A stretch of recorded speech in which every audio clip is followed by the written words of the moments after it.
I am Paula Montgomery. I'm a member of the board of the League of Women Voters of the Pensacola Bay Area. As you may already be aware, the League is a nonpartisan political organization. And this year in March, we turned 101 years old. Since we don't back either parties or politicians, we work on issues. And if we can reach consensus on an issue, then we will work for it through our committees. One issue, or not an issue, but one thing that we are always working on is voting. We register voters, we educate voters, and we encourage voters to vote. There are a lot of issues going on, as you may be aware, and we're going to hear about some today. And the League can always use more helping hands. So if you are interested in joining, we would love to have you. Now it's my pleasure to introduce Dr. Jean Siebenaler. She is the legislative chair of the Democratic Women's Club of Florida. And in that position, she coordinates, trains, and leads legislative liaisons from the Democratic Women's Club of Florida, 64 clubs, in advocacy and lobbying efforts related to the issues and bills in front of the Florida Legislature. She's also a member of the League of Women Voters of the Pensacola Bay Area for the last 2 years. She is a Navy veteran, a retired physician, and a member of the Unitarian Universalist Church of Pensacola. She lives in Milton with her husband and her dog on beautiful Blackwater Bay. And I'm very pleased to introduce Jean Siebenaler.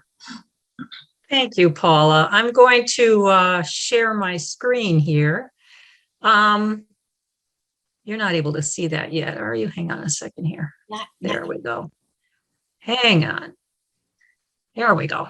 It's coming. You should be able to see that now. And yes. I'm going to make it even a little bigger. Okay, great.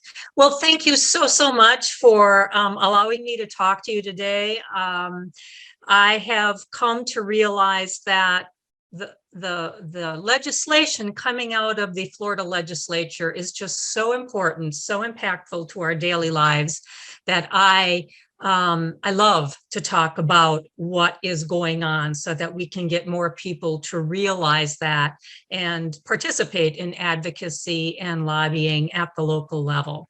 So as Paula said, I am a proud League of Women Voters member of our local club and chair of the Democratic Women's Club of Florida. And I do want to talk a little bit about that role because it's how we will be coming to the bills that I'm presenting today. So as you may or may not know, the Florida legislative session started on March 2nd and ended April 30th. They filed approximately 3,100 bills and passed 9% of them through both chambers.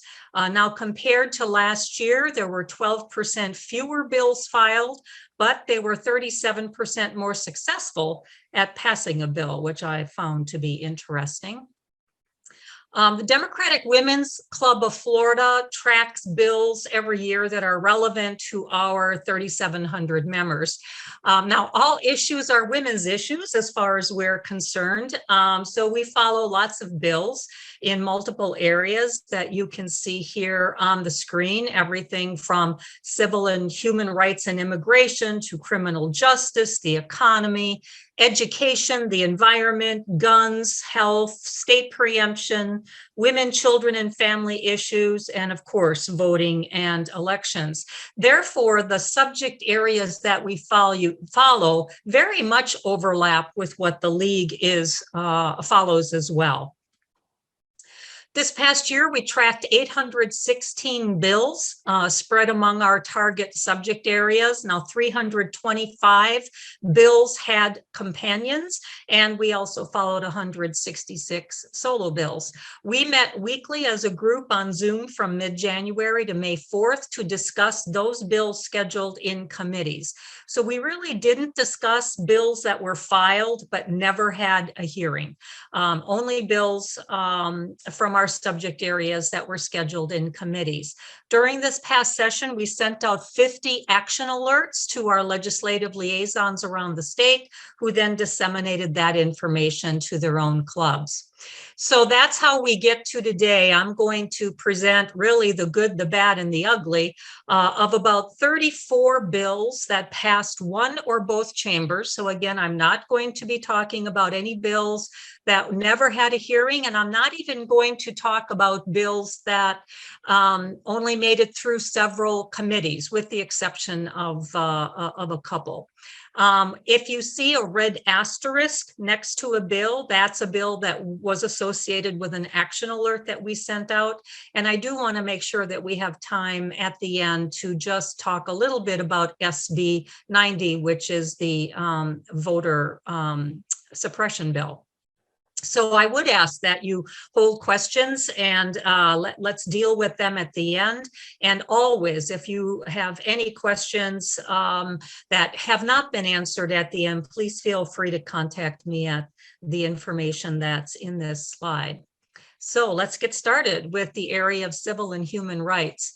Now, it's hard to believe because this bill already feels old, but combating public disorder, HB1, as it was called, also known as the anti-protest bill, we opposed, as did the League. It expands penalties against anyone affiliated with a protest that becomes disorderly, and that is part of the problem with this bill. The language is very vague, and the definition of disorderly is vague.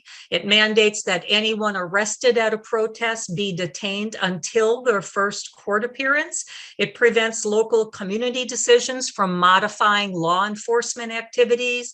It provides protections for people who drive into peaceful demonstrations and accidentally run over a protester obstructing a public roadway. And there were other parts of this bill as well that were onerous. The bill did pass both chambers in the legislature. It was supported by our entire delegation from Escambia County and Santa Rosa County, and it was signed into law by the governor and was effective immediately. There is at least one federal lawsuit that was filed by the NAACP, ACLU, and Community Justice Project. So we wait to see what happens with this bill moving forward. Another bill that we very much oppose was the anti-transgender bill targeted against innocent children. This bill required designation of separate female sex-specific athletics teams, starting at the elementary school level and going all the way up through the collegiate level. There was a difference between the House and the Senate in the requirements for team eligibility. The House required biologic sex designation at birth, and the Senate wanted to have monthly monitoring of testosterone levels. And that was part of the reason that they couldn't come together and agree on language. The House bill did pass, but the Senate bill died in the final Senate committee. And we were quite happy with that. Unfortunately, several days before session ended, the bill was modified, attached as an amendment to an unrelated education bill, and passed both chambers. So now the bill applies to secondary and post-secondary students. They did eliminate the elementary school students from this law, and it bases the team eligibility solely on gender identification from the original birth certificate. The problem with this is now even trans female students on puberty blockers and who have low testosterone levels can't play on female teams. And this really negates the successful policies that have been in place over a decade at the NCAA level and the Florida High School Athletic Association. They have been successfully dealing with students who come forward and want to play on female teams if they're trans females. And they've been doing this for well over 10 years, but now this bill will negate that. The Senate Bill 1028, this unrelated education bill that now has this piece of legislation, was supported by our local delegation and is awaiting the governor's signature. Here's a bill that you may not have heard a whole lot about. We opposed it. It was called drones, and it expands the use of drones by law enforcement agencies. Currently, the law permits drone use under limited circumstances with use of search warrants and using them in prisoner escapes and in imminent loss of life situations. But this new bill, we think, risks privacy rights and gets rid of the need for a search warrant and allows crowd control of 50 or more people, which just feels kind of eerie if you think about being in a crowd, a festival or something like that, and have these drones overhead. It did pass both chambers and it was supported by our local delegation, and the governor's signature is still pending. A bill that has been around for close to a decade, it keeps coming back, and it will be back next year, is the dissolution of marriage bill, which would eliminate permanent alimony. Now this law, current law already requires that the courts consider whether other forms of alimony would be more appropriate before awarding permanent alimony. It eliminates any consideration of adultery, this new bill, even where there's been depletion of assets and financing a fling. It eliminates consideration of a party's contribution rendered in homemaking, childcare, education, and career building of the other party.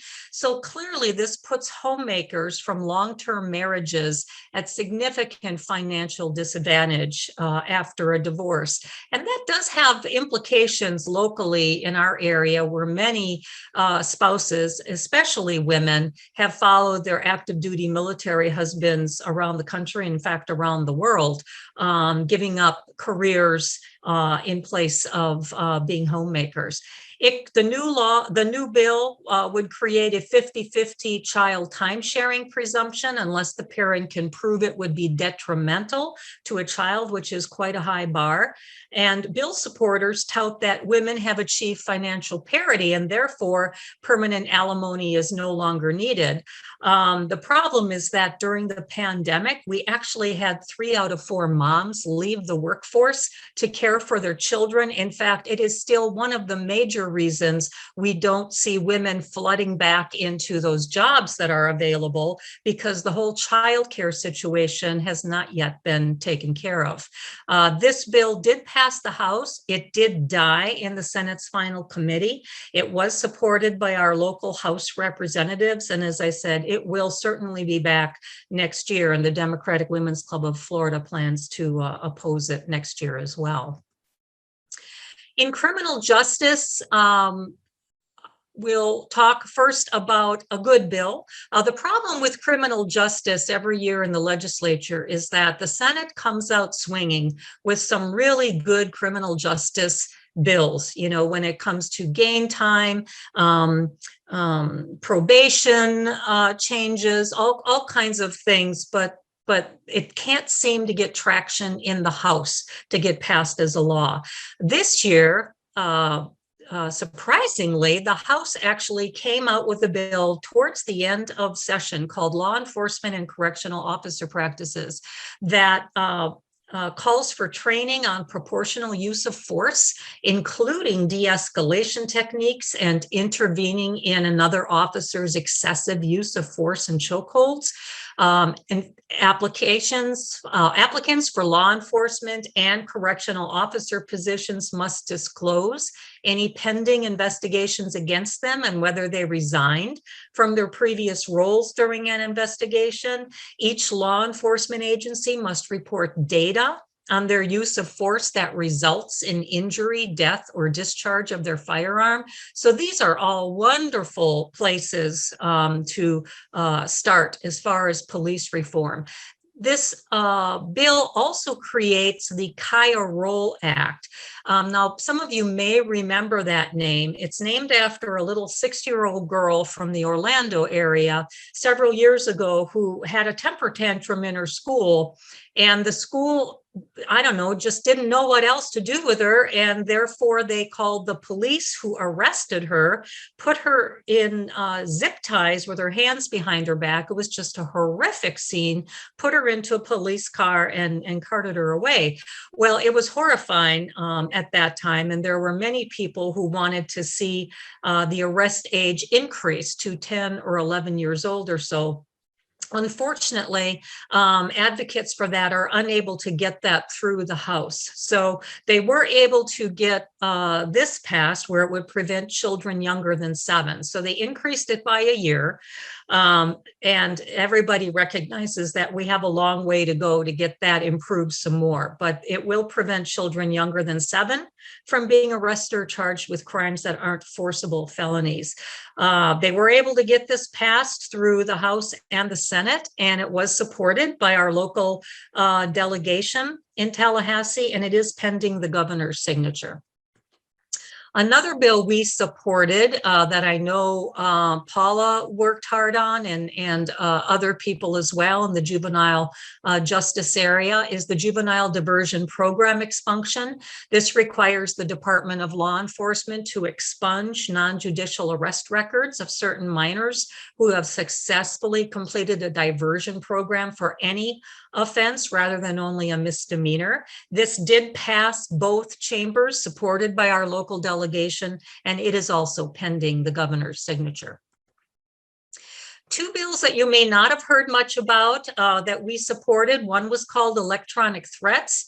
The electronic threats bill prohibits a person from sending, posting, or sharing an electronic posting where a person makes a threat to kill or do bodily harm to another person, or to conduct a mass shooting or an act of terrorism. Something I found out, which I didn't know prior to seeing this bill, is that the police couldn't do anything about a person posting on somebody else's website or Facebook page. It had to specifically go to the person being threatened. So this bill will change that to make it such that if you post on somebody else's page or in some way that it's threatening to somebody else, it doesn't have to go directly to them. This did pass both chambers, supported by our local delegation, and is pending the governor's signature. Another bill we supported is human trafficking, which adds traffickers to the sex offender registry and prohibits a person from engaging in specified acts related to human trafficking with an adult believed to be a child younger than 18. This passed both chambers, supported by our local delegation, and is also pending the governor's signature. Now, economy and infrastructure was an important area this year. The civil liability for damages related to COVID-19 was a bill that literally started gaining traction right out of the gate during the pre-session interim meeting, such that this bill was passed by both chambers in March, essentially right after the session started. But this bill shields businesses and healthcare businesses from civil lawsuits related to COVID-19. And it just sets the bar very, very high for those people who feel that they were injured because of processes at their jobs or in a healthcare facility. It requires a pre-discovery affidavit from a physician that COVID was caused by the business or healthcare provider, even though the physician may not have all of the facts. It must be demonstrated that the business acted with gross negligence rather than failure to use reasonable care, and it deprives the injured parties of a right to a jury instead of placing factual determination in the hands of a judge. So as I said, this did pass both chambers, and it was signed into law by Governor DeSantis and is already effective as a law.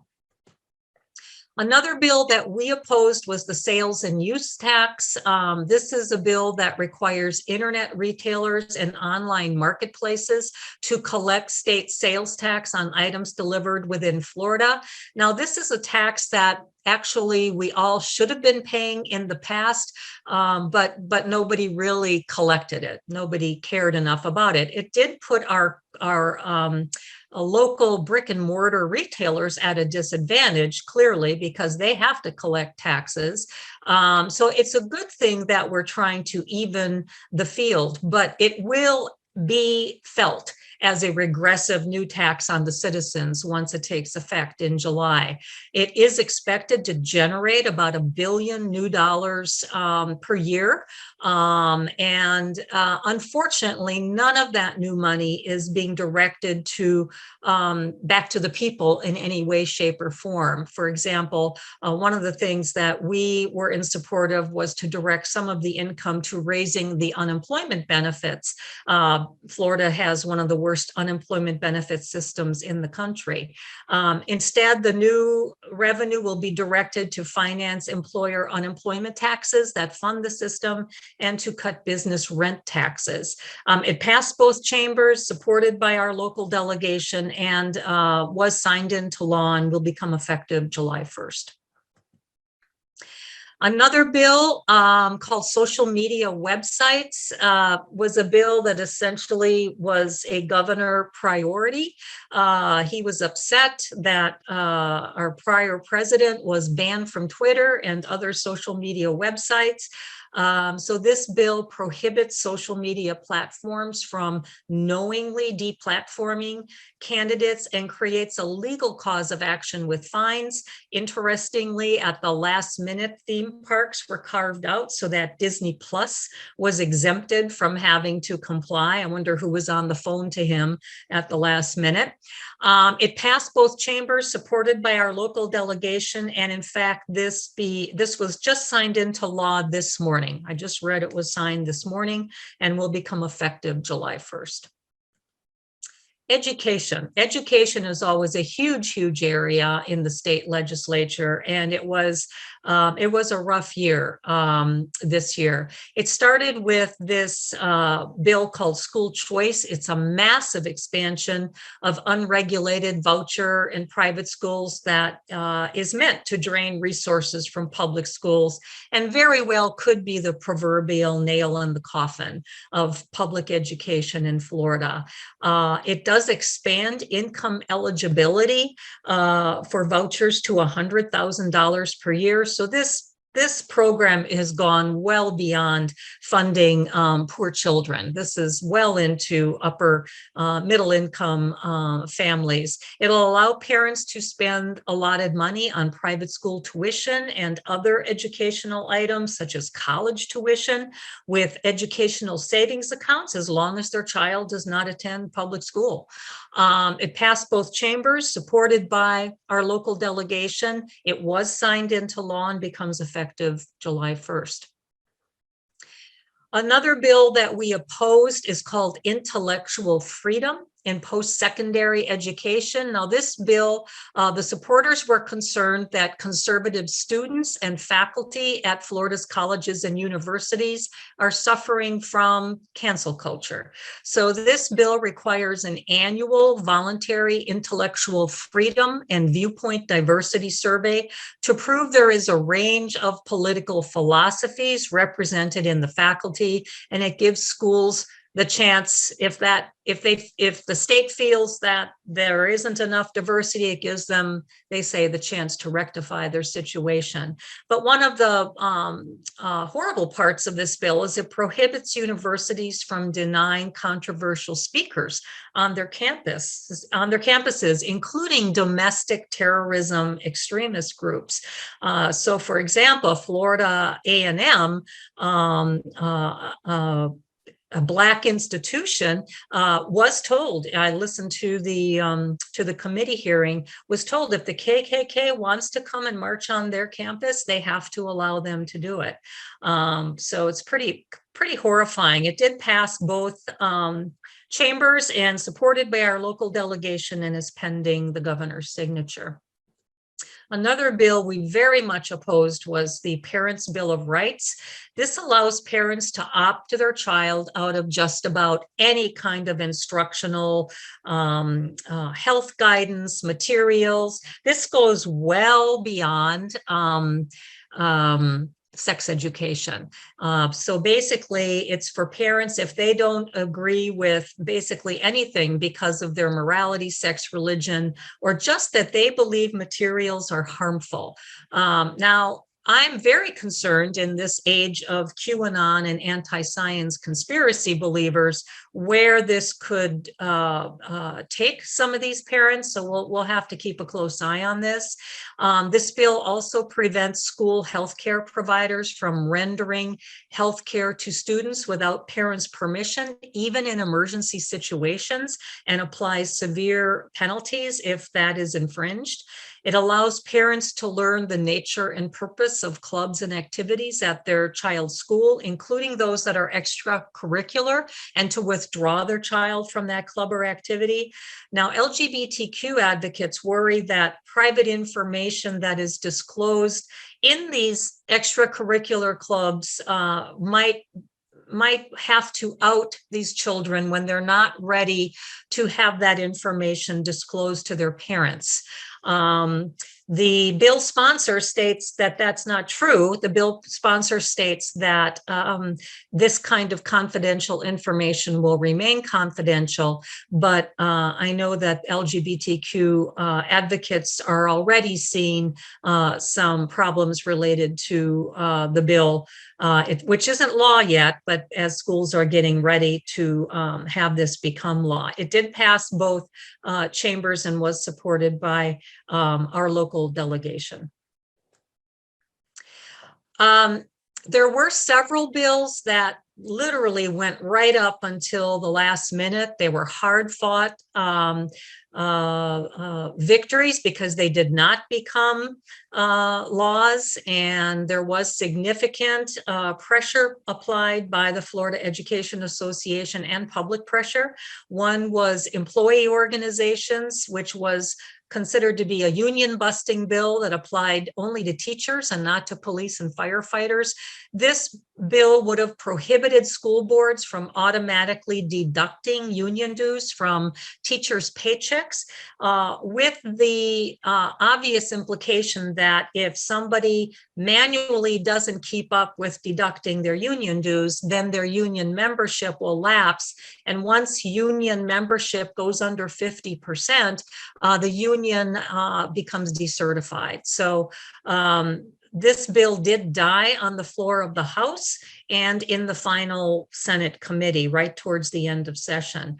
Another bill we opposed was retirement, which would have closed and destabilized the Florida retirement system pension plan, which is considered to be one of the best managed retirement systems in the country. It would have closed it to all new state and local government workers, of course, made up primarily of the female-dominated education workforce, and forced them into defined contributions retirement plans, in other words, a 401k plan. This did pass the Senate. It was supported by Senator Broxson, but it never gained traction in the House for a vote. The environment was active this year. One bill you may not know that much about that we opposed was called Farming Operations. The supporters of the bill called it the Right to Farm Act, but we considered it to be a classic example of a climate injustice legislation that favors corporate farms. It does shield corporate farms from lawsuits related to injuries from their noise, smoke, odors, dust, fumes, particle emissions, etc. And it literally makes it difficult or impossible for residents currently subjected to 8 months of environmentally toxic smoke and ash from sugar burning each year to successfully sue for damages. In addition, plaintiffs who bring their actions against farm operations for these types of damages would be liable for costs and expenses of the farm should they lose their lawsuit. It did pass both chambers, and it was supported by our entire delegation, and it was already signed into law, and it will become effective July 1st. Another bill that we opposed was called Reclaimed Water. This is essentially a toilet to tap bill that intends to clean wastewater and reclaim it to eliminate discharge into surface waters. And that part sounds just fine. But part of the plan is to inject treated wastewater into the aquifers. But this reclaimed water would still contain waste chemicals that could contaminate the aquifers, such as with endocrine disruptors or metabolites of illicit drugs or nanoplastics. That is why the Sierra Club and other environmental advocates were against this bill. It did pass both chambers of the House, supported by our local delegation, and is pending the governor's signature. A good bill we supported was the statewide flooding and sea level rise resilience bill. This establishes a resilient Florida grant program within the Department of Environmental Protection. It did pass both chambers, supported by our local delegation, has already been signed into law, and is already effective. Guns. The only thing you can say good about the gun legislation this year is that there was very few bills to contend with. There was one bill we opposed that essentially had meat on its bones. It was called Safety of Religious Institutions. This authorizes concealed carry onto the property of churches or any other religious institution when there's a school or children present. Prior to this bill, it was legal to carry onto churches, synagogues, church property, as long as there were no children around, no school, no daycare, etc. But this law would change that. Now, individual church property owners can decline to follow the law. This bill passed both chambers, supported by our local delegation, and is pending the governor's signature. There was also a House memorial that we opposed. You may have heard it's called Second Amendment to the Constitution of the United States. It's really an example of NRA supporters saber rattling, essentially sending a message to US Congress to leave Florida's guns alone, out of our cold dead hands, that kind of thing. It was adopted in the House, but there was no movement in the Senate. It was something that was co-sponsored by Representatives Andrade and Salzman. Health and safety. There were some good bills and some not so good bills. One bill that we supported that was filed very early was protecting consumers against fraud during a pandemic. This prohibits dissemination of false or misleading vaccine information with specified intent. It passed both chambers, had the support of our local delegation, and is still pending the governor's signature. There were a number of bills this year regarding the issue of child welfare. This bill was one of the more important ones. It amends and creates a number of sections of law related to child welfare.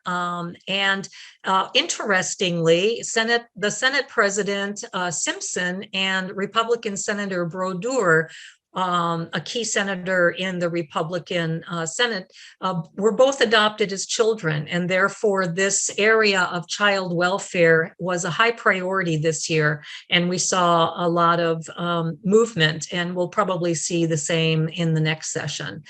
This did pass both chambers, supported by our local delegation, and is still awaiting the governor's signature. One of the things we saw this year from the pandemic, unfortunately, was the incredible disproportionate effect of the pandemic in Black and Brown communities.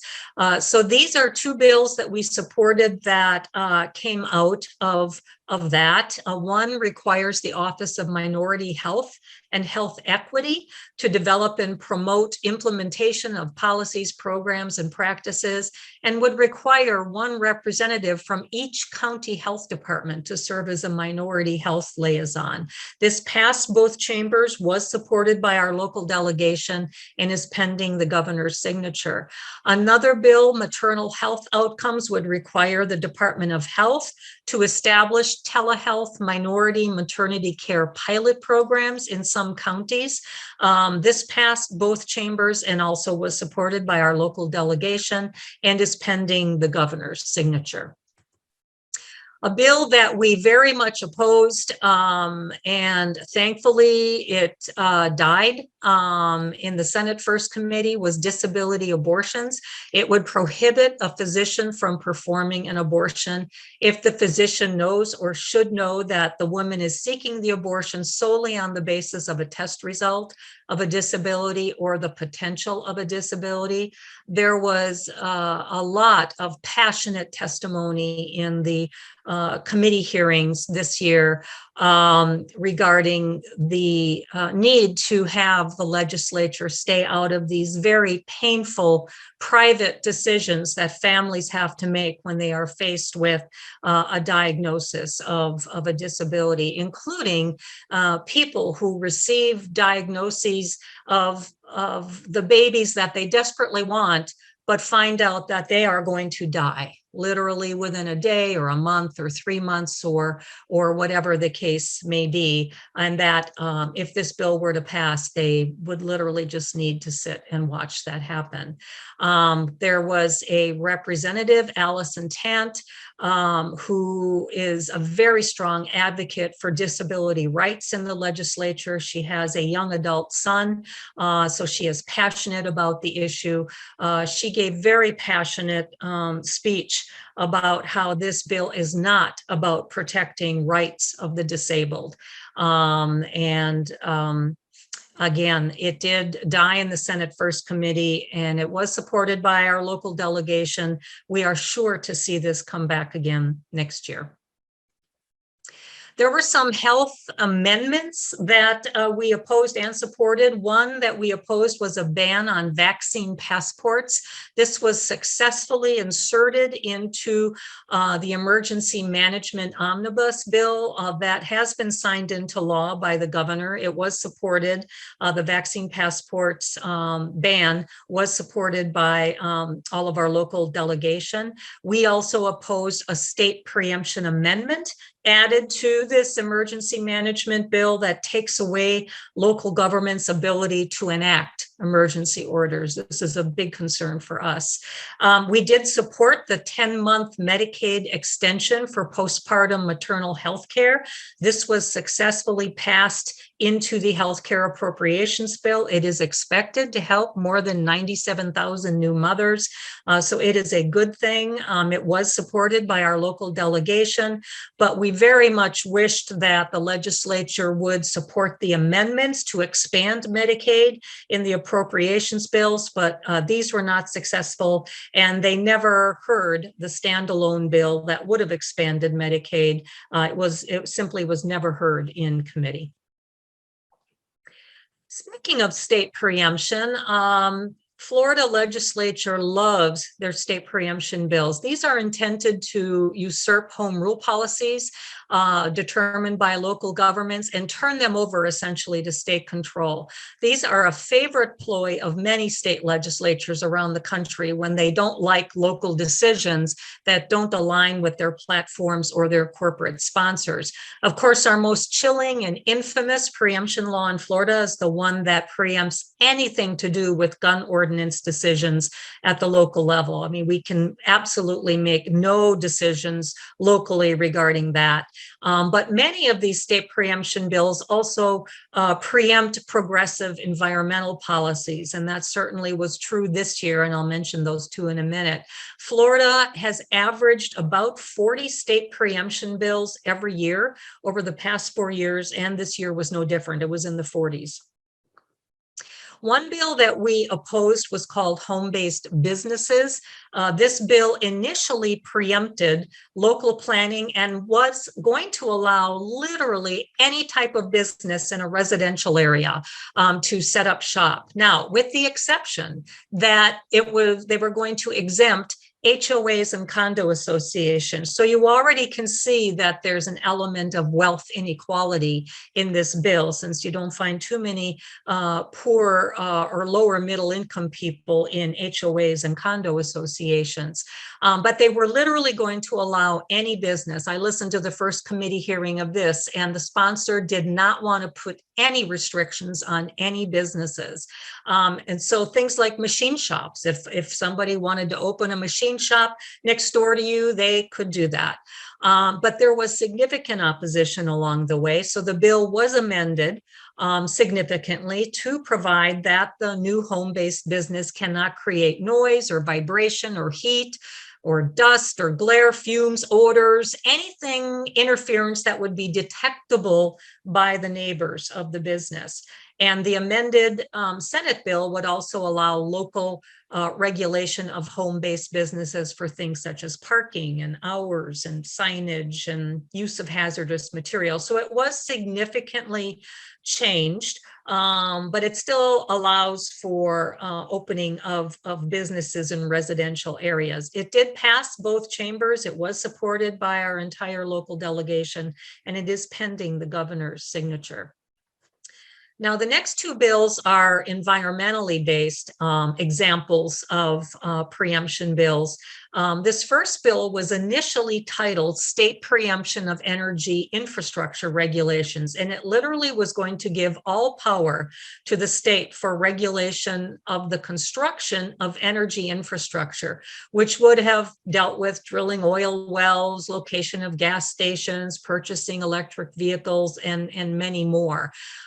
But again, there was significant pushback on this bill from the public, and it was amended such that they even changed the title of the bill, and now preempts restrictions to location and development of gas stations and related transportation infrastructure. The problem with the related transportation infrastructure is that it does prohibit local policies regarding installation of electric vehicle charging stations. So this is preempted to the state. It did pass both chambers, and it was supported by our local delegation and is pending the governor's signature. Also, state preemption on restriction of utility services is another bill we opposed. It takes away local government's rights to decide how our homes and businesses are powered. Bills with the same language have been introduced in other state legislatures around the country. It is considered to be a nationwide assault by the oil and gas industry. And according to the Florida conservation voters, it prevents municipalities from moving away from outdated gas-powered building codes to modern clean energy building codes. This did pass both chambers, supported by our local delegation, and is pending the governor's signature. And finally, we get to voting and elections. Before we get to the main bill that I want to discuss, I also want to present the bill called campaign financing, which we oppose. This bill will decrease the success of citizen ballot initiatives by drastically slashing funding.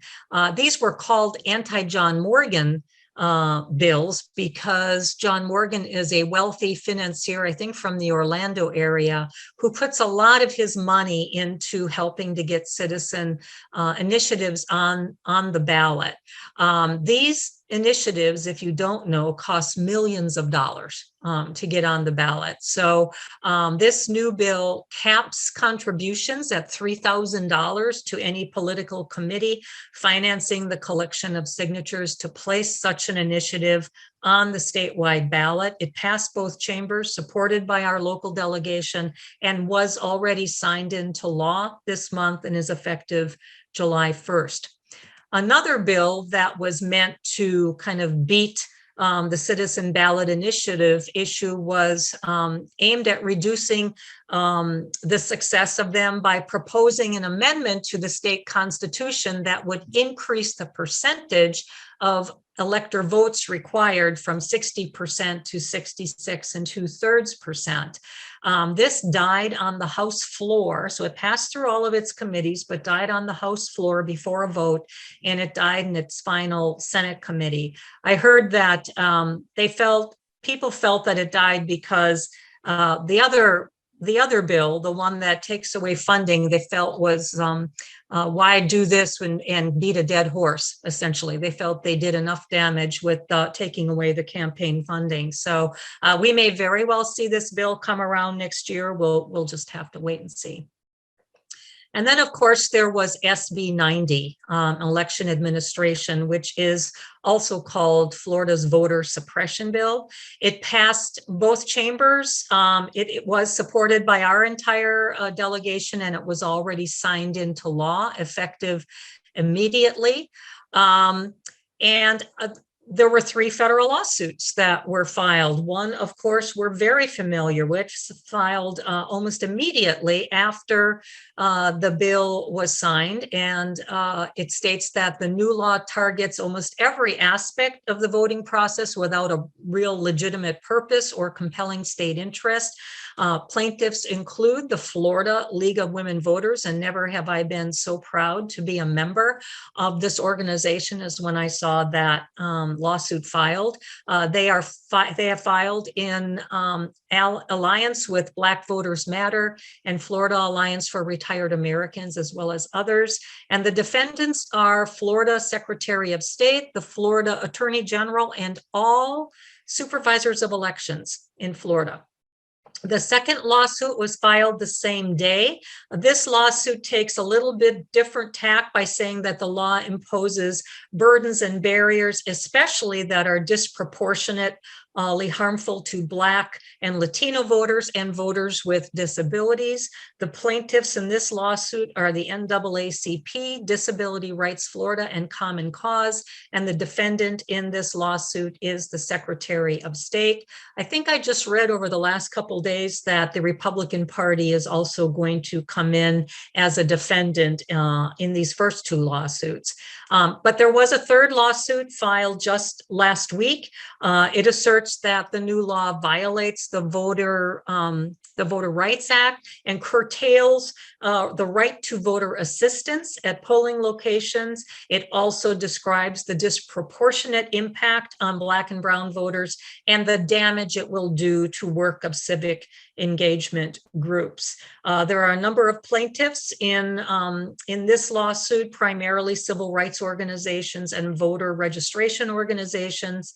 And the defendants are, again, the Secretary of State and a sampling of supervisors of elections. Now, all of these lawsuits are essentially targeting the same key elements. And there's no doubt that the first key element that they're targeting is the reducing the access to vote by mail drop boxes.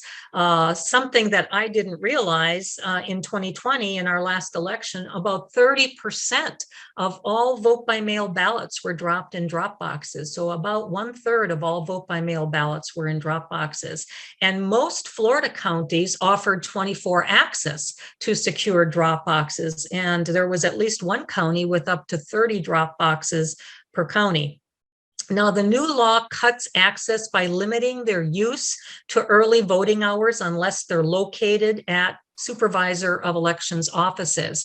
With early voting ending on the Sunday before election, and unless supervisors of elections office are going to be open in the future to the public, that leaves no drop boxes available on that Sunday prior to election day, which was a very popular day to drop off ballots. It mandates that all drop boxes must be staffed in person by election supervisors' office workers if they're in use, and it requires them to set and publish the locations of drop boxes 30 days before the elections, and those locations can't be moved for any purpose. It imposes a very stiff $25,000 penalty on any supervisor of election who fails to comply, even if it's inadvertent, with these new restrictions. And of course, what this will do will further disincentivize them from offering any more drop boxes than they need to. And all in all, the lawsuits claim this will have a spillover effect of creating longer lines, which in and of itself will discourage voting.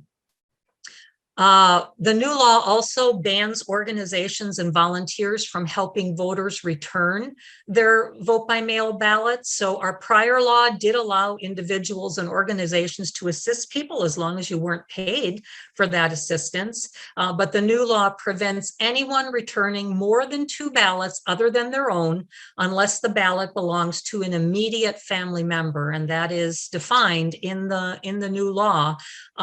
Importantly, immediate family members do not include cousins or nephews or nieces or aunts or uncles, even if the voter lives with them. And many voters do live with these extended family members.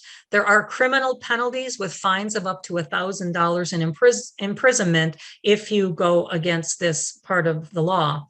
The new law unnecessarily requires voters to more frequently re-request their vote by mail ballot. So previously we could ask for vote by mail applications to apply through 2 general election cycles. Now it will only cover 1 general election cycle. Thankfully, they were able to get the current requests that are there through 2022 grandfathered into the new law. The new law appears to ban anyone except election workers from giving food or drink, including water, to voters waiting in line to vote. Now, anybody who's been a poll worker, a poll watcher, knows that previously Florida law already prohibited improper solicitation. We were all very familiar with what you could not do at polling places, but the new law will criminalize supervisors of elections offices if they ignore this ban. This means that election officials must actively monitor the long lines at polling places and bar anyone not affiliated with the supervisor's office from handing anything out to voters within that 150 feet of the polling place. And for organizations that are already suffering from restrictions in staffing with SOE offices, this is very much going to take a toll on them. The new law will impose new identification requirements for requesting a vote by mail ballot. So you'll need a driver's license number or a Florida ID number or the last 4 digits of a social security number. We have to keep in mind that many elderly people no longer drive, have given up their driver's license a long time ago. They haven't necessarily gone out to get a Florida ID in its place. They may certainly have a social security number. They almost certainly do, but there are many eligible voters that don't have social security numbers. So for example, naturalized citizens don't have social security numbers and they're eligible to vote. So they are still eligible to register to vote. They just can't request a vote by mail ballot. And that's going to be extremely confusing when it comes to registering people. Which brings us to the final element, which is a super huge big deal when it comes to the League of Women Voters. The new law requires that third-party voter registration organizations, we'll just call them 3POs, must recite a misleading government-mandated warning. The new law now requires that we warn the applicants who want to register to vote at the time their application is being collected, that we might not deliver their application before registration closes for the next election. It mandates that we must inform the registrant that there are various other means to register to vote, and they don't have to depend on us. And we must educate them on how to use the other options, which of course they're trying to promote registering online. The prior law already required that we were subject to laws and regulations. We already knew that we had to handle registration forms very carefully, get them back, delivered back to SOE offices promptly. And we knew that, and if we didn't do that, that we were subject to fines and referral to the Attorney General. But now we have to recite this government mandated warning, and you can just picture the look on people's faces when you sit there and tell them all this. I mean, I would just walk away and say, wow. So it will have the effect of discouraging people from registering to vote. Certainly, we hope that they will go home and register online, but they may not. It may be a lost opportunity. Furthermore, something I found out last week, we usually depend very much on going to our local supervisors of election for help and clarification on voting laws. I know we do and have in the past. But last week I attended a presentation from one of our local Democratic women's clubs, and they had their local supervisor of election supervisor there. And he was supposed to talk about the ramifications of SB 90 for their local area. He literally couldn't say anything. He said that he couldn't comment because he is a defendant in the first lawsuit, and therefore he's been counseled that he shouldn't say anything. So I don't know whether this is going to be a commonality around the state, but it's going to cause significant problems if we can't go to our supervisors of elections for help, and because they're defendants in the lawsuit. So stay tuned on that. We'll just have to wait and see what happens with that. And that's it. That's a wrap. So I will stop sharing and take any questions if they've come in. Okay, thank you so much, Dean. Yes, there is one question so far. Somebody would like to know, why would the SOEs defend these lawsuits for SB 90? Why are they defending Why would they them? defend them? Would be in favor of them, I guess is what they're trying to say, and defend those lawsuits. I don't know. I mean, I do know from watching the committee hearings during session, something I didn't realize, just how much the supporters of this bill have disdain for the supervisors of elections. They very much were angry with supervisors of elections around the state. Angrier with some supervisors from certain political parties more than others, but they really, really dislike the fact that supervisors did things their own way and didn't do things the way they wanted them to. So I think some of this is kind of retribution, if you will, like an attack on supervisors for past actions, even though those supervisors, many of them are from the same party as the supporters of the bill. It's almost like they're annoyed that they were competent and looked out for people's rights, which I'm sure is part of it. Well, I think so. That's discouraging. There don't seem to be any other questions. Does anybody, any of our audience members have any questions? I can hit the button and allow everybody to talk. There's not that many of us. So if you'd like to just speak into the microphone, you can unmute your microphone and ask your question rather than typing it into the Q&A section if you do have a question. but that was really comprehensive, Dean, so that's why there might not be any questions. Well, we're in trouble, folks. We're in trouble. The thing that was interesting to me is that it seemed like our representatives kind of voted as a block, Mhm. in everything. Yeah, yeah, I didn't see them separate at all. Not one, and one single bill did they separate. So They were they also, definitely went along with whatever the Speaker of the House and the Senate President wanted. They went along with it. Yeah. they were also prominently standing there while the governor signed into law. I forget now which one, but one of these obnoxious bills. Yeah. There they were in a row. Yeah. Yeah. Yeah, exactly. So yeah, it's the Florida Legislature, as I said at the beginning, it's really important that we educate people on the impact that these bills have on our daily lives. I think most people don't have a clue. In fact, I think if you survey most people, they don't even know who their representative and state senator are. I mean, that's how much these people live in the dark as far as most people are concerned. And that's one of the reasons I'm just passionate about trying to educate people on, the good, the bad, and the ugly that occurs in Tallahassee every year, because, they can get away with a lot of shenanigans when people don't know. Yeah.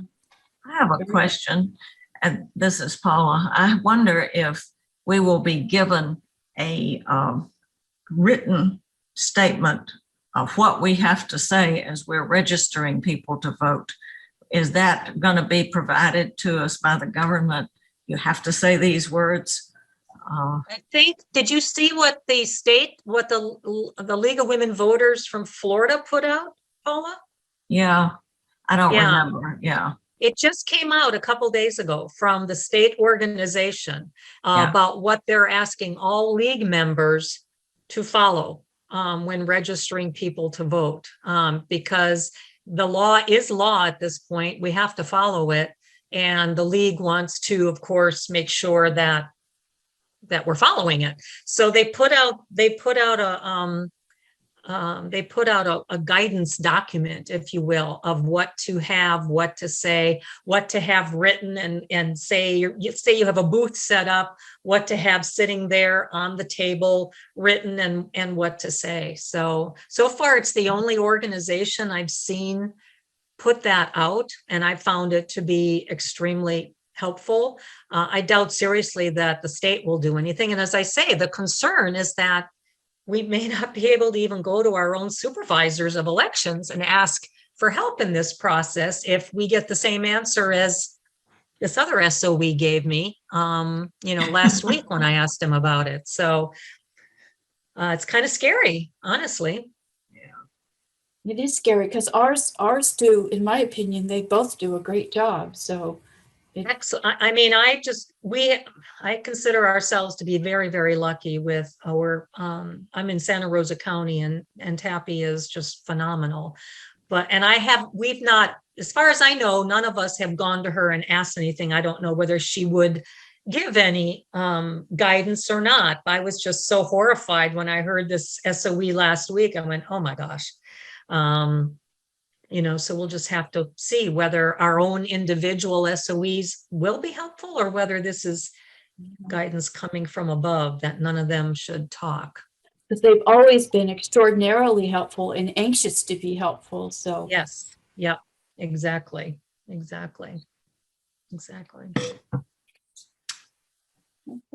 Well, if we don't have any other questions, I guess we can close. I for one really tremendously appreciate all the time and effort you put into this, Jean, and I will be watching the rebroadcast myself because there was a lot to take in in all of this. And that's just a smidgen of all of. I mean, And Paula knows this is it. They are jam-packed over the short period of time that they're in session. I mean, it flies fast and furious in Tallahassee. So there were a lot more important bills as well. Obviously, we could spend all day talking about all the bills. Yeah. Yeah. Well, we're getting some thank yous coming into the chat session as well, Jean. Thanking you for your time and the comprehensive pleasure. approach to this. My So, pleasure. My pleasure. Yeah, thank you. thank you so much. Absolutely. Okay, everybody, I'm going to go ahead and my favorite part of any Zoom meeting is finding the red button that says end the meeting for everyone. So I'm going to find that button and push it. And so it was nice. It was nice to see some of you. We didn't get to see too many of you, but it was nice to see some of you here in this broadcast. Thanks again, Jean, and thanks, Paula. And Bye. Bye. thank you, Mary Louise.